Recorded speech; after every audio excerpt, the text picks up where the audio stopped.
اعوذ باللہ من الشیطان الرجیم بسم اللہ الرحمن الرحیم۔ اب یہ آخری دو رکوع جو ہے سورہ مبارکہ کے، اس میں جو ایک نقشہ کھینچا گیا ہے وہ حضرت مسیح علیہ السلام اور ان کے ساتھ اللہ تعالیٰ کا ایک مخاطبہ اور مکالمہ قیامت کے دن کا، اور اس کے پس منظر میں یہ گویا کہ پوری ایک داستان ایک نئی شان سے سامنے آتی ہے۔ یوم یجمع اللہ الرسل، اس دن کا تصور کرو جس دن اللہ تعالیٰ تمام رسولوں کو جمع کرے گا۔ فَيَقُولُ مَاذَا أُجِبْتُمْ،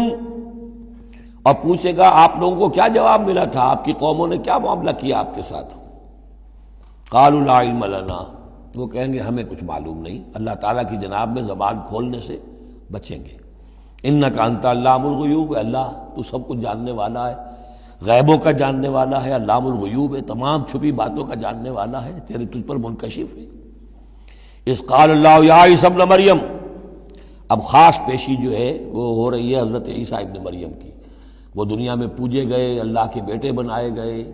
ثالث و ثلاثہ قرار دیے گئے، لہذا اب ان کو جو شرمندگی اٹھانی پڑے گی اللہ تعالیٰ کے سامنے، اس کا نقشہ کھینچا گیا ہے۔ اس قال اللہ یا عیسی ابن مریم اذکر نعمتی علیک، اور جب کہے گا اللہ تعالیٰ کہ اے مریم کے بیٹے عیسیٰ ذرا میرے ان انعامات کو یاد کرو جو تم پر ہوئے، وعلی والدتک، اور تمہاری والدہ پر ہوئے، اذ ایدتک بروح القدس، جبکہ میں نے تمہیں مدد پہنچائی، تائید کی تمہاری روح القدس سے، جبرائیل کے ذریعے سے، تکلم الناس فی المہد وکہلا، تم نے گفتگو کی لوگوں کے ساتھ، پگھوڑے میں بھی، گود میں بھی، انفینسی میں بھی، اور کہلن، اور پوری طریقے سے جوان اور پورے طریقے سے ایک ایڈلٹ کی حیثیت سے بھی۔ وَإِذْ عَلَّمْتُكَ الْكِتَابَ وَالْحِكْمَةَ وَالتَّوْرَاةَ وَالْإِنْجِيلَ، اب وہ الفاظ آگے آل عمران والے، اور یاد کرو ہمارے اس احسان کو جب میں نے تمہیں سکھائی کتاب بھی اور حکمت بھی، یعنی تورات بھی اور انجیل بھی، درمیان کا واو یعنی کے معنی میں آئے گا، واو تفسیر۔ وَإِذْ تَخْلُقُ مِنَ الطِّينِ كَهَيْئَةِ الطَّيْرِ بِإِذْنِي، اور یاد کرو جب کہ تم بناتے تھے گارے سے پرندے کی ایک شکل میرے حکم سے، فَتَنفُخُ فِيهِ فَتَكُونُ طَيْرًا بِإِذْنِي، پھر تم اس میں پھونک مارتے تھے تو وہ ایک اڑتا ہوا پرندہ ہو جاتا تھا میرے حکم سے۔ وَتُبْرِئُ الْأَكْمَحَ وَالْأَبْرَصَ بِإِذْنِي، اور تم اچھا کر دیتے تھے مادرزاد اندھے کو بھی اور کوڑھی کو بھی میرے حکم سے۔ وَإِذْ تُخْرِجُ الْمَوْتَىٰ بِإِذْنِي، اور جب کہ تم مردے کو کھڑا کر دیتے تھے، چلنے والا بنا دیتے تھے، بِإِذْنِي، میرے حکم سے۔ وَإِذْ كَفَفْتُ بَنِي إِسْرَائِيلَ عَنْكَ، اور یاد کرو میرے اس احسان کو کہ میں نے بنی اسرائیل کے ہاتھ روک لیے تم سے، ان کے ہاتھ تم تک نہیں پہنچنے دیے۔ یہ وہی واقعہ ہو گیا کہ حضرت مسیح گرفتار نہیں ہوئے۔ حضرت مسیح کو عین اس وقت جب کہ وہ پولیس والے داخل ہوئے باغ میں، 4 فرشتے اترے ہیں اور لے کر آسمان پر چلے گئے۔ وَإِذْ كَفَفْتُ بَنِي إِسْرَائِيلَ عَنْكَ، میں نے ہاتھ روکے رکھے بنی اسرائیل کے تجھ سے۔ اِذْ جِئْتَهُم بِالْبَيِّنَاتِ، جب تم ان کے پاس آئے کھلے معجزوں کے ساتھ۔ فَقَالَ الَّذِينَ كَفَرُوا مِنْهُمْ، تو کہا ان لوگوں نے جنہوں نے ان میں سے کفر کیا، إِنْ هَذَا إِلَّا سِحْرٌ مُبِينٌ، نہیں ہے یہ تو بالکل کھلا یقیناً، إِنْ هَذَا إِلَّا، نہیں ہے یہ مگر کھلا جادو۔ وَإِذْ أَوْحَيْتُ إِلَى الْحَوَارِيِّينَ، اور پھر ذرا یاد کرو میرے اس احسان کو کہ میں نے اشارہ کر دیا، دل میں ڈال دیا وحی کی حواریین کی طرف۔ یہ وحی خفی، حواریین کو ظاہر بات ہے وحی جلی جو ہے، وحی نبوت تو نہیں آ سکتی، لیکن جیسے کہ شہد کی مکھی کے لیے وحی کا لفظ آ گیا ہے، آسمانوں کو وحی کی اللہ تعالیٰ نے، تو یہ وحی خفی ہے۔ وَإِذْ أَوْحَيْتُ إِلَى الْحَوَارِيِّينَ، اور جب میں نے اشارہ کیا، الہام کر دیا حواریین کو، ان آمنوا بی وبرسولی، ایمان لاؤ مجھ پر بھی اور میرے رسول پر بھی۔ قالوا آمنا واشہد باننا مسلمون، اور انہوں نے کہا کہ ہم ایمان لائے، اور اے عیسیٰ آپ بھی گواہ رہیے کہ ہم اللہ کے فرما برداروں میں سے ہیں۔ اذ قال الحواریون، اور ذرا یاد کرو اس واقعے کو جب کہ حواریین نے یہ کہا، یا عیسی ابن مریم، اے عیسیٰ مریم کے بیٹے، هل تستطیع ربک، کیا آپ کے رب کو یہ قدرت حاصل ہے، ان ينزل علینا مائدۃ من السماء، کہ ہم پر آسمان سے ایک دسترخوان اتر آئے۔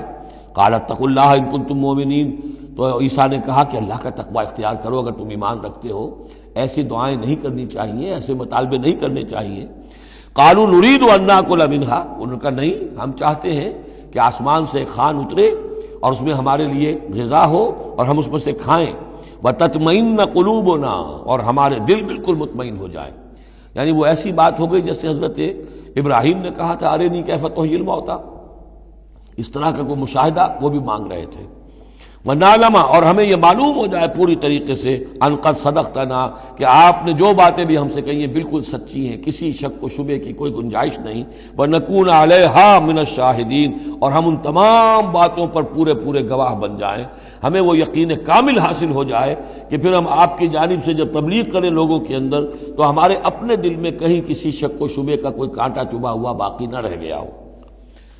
قال عیسی ابن مریم تو اس پر حضرت عیسیٰ ابن مریم نے دعا کی، اللہم ربنا انزل علینا مائدۃ من السماء،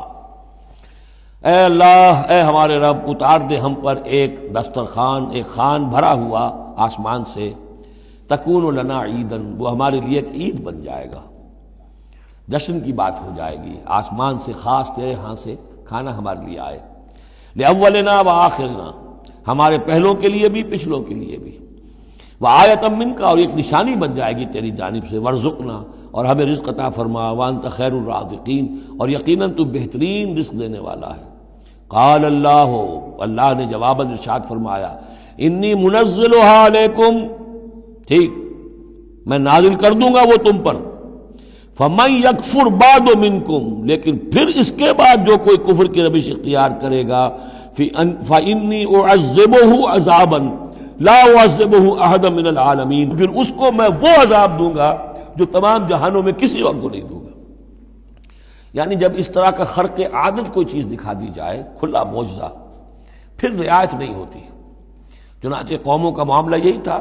قوم سمود نے مطالبہ کیا حضرت صالح علیہ السلام سے کہ ابھی اس چٹان میں سے ایک گابن جو اونٹنی برآمد ہو جانی چاہیے، وہ اونٹنی جو ہے برآمد ہو گئی، لیکن اب رعایت نہیں تھی۔ اب اگر ایمان نہیں لاؤ گے تو اب کہہ دیا گیا چند دن ہے، تم بس ہو گیا، اب اس کے بعد ختم ہو جاؤ گے۔ اس لیے کہ اس قسم کی نشانیاں دکھانے کے بعد پھر وہ رعایت نہیں رہتی، مہلت ختم ہو جاتی ہے۔ یہ بات بہت تفصیل سے آئے گی سورہ شعراء میں کہ اے نبی، یہ جو آپ سے نشانیاں مانگ رہے ہیں اور ہم نہیں دکھا رہے، یہ ان کی خیر خواہی میں، اگر جس قسم کی نشانی یہ مانگ رہے ہیں وہ ہم دکھا دیں گے تو ان کی مہلت ابھی ہمیں ختم کرنی ہوگی، پھر ان کو مزید رعایت نہیں دی جا سکے گی۔ اور اس قسم کے معجزے دیکھ کر پہلے بھی کوئی ایمان نہیں لایا، نہ یہ لائیں گے۔ اندر جو فساد ہے نیت کا، وہ کہاں انہیں ماننے دے گا۔ نہ قوم صالح نے مانا، حالانکہ ان کو اپنی نگاہوں کے سامنے انہوں نے ایسا معجزہ دیکھ لیا۔ حضرت عیسیٰ کے معجزوں کو یہودیوں نے نہیں مانا، جادو قرار دیا۔ تو معجزے سے ایمان تو کوئی لایا نہیں، سوائے وہ جادوگر جو تھے حضرت موسیٰ علیہ السلام سے جن کا مقابلہ ہوا تھا۔ باقی یہ کہ عام قوم جو ہے، فرعون تو ایمان نہیں لایا، فرعون کے جو درباری ہیں وہ ایمان نہیں لائے۔ تو اس لیے یہ جو ہوتا ہے کہ اگر کوئی اس قسم کی نشانی دکھا دی جائے تو یہ اصل میں پھر لوگوں کے لیے اس اعتبار سے ان کے خلاف جا پڑتی ہے کہ ابھی اللہ کچھ اور مہلت دیتا، کچھ اور ڈھیل دیتا، کچھ اور لوگ سمجھ لیتے، کچھ اور لوگوں کو ایمان کی توفیق مل جاتی اور وہ سلسلہ بند ہو جاتا ہے۔ قال اللہ انی منزلها علیکم فمن یکفر بعد منکم،